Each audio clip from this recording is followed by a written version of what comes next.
Many people ask, how much is it to have your teeth with implants, either a denture, a bridge, or something that's permanent?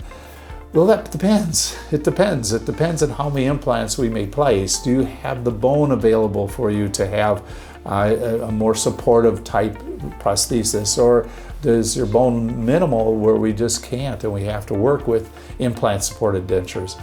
That's why we offer at no cost your consultation to just see what you have.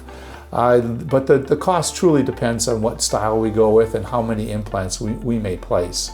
But one good thing is when we are doing our implants, our mini dental implants, one of my favorite aspects of it, other than being so easy, is that they're about half the cost of the conventional implants.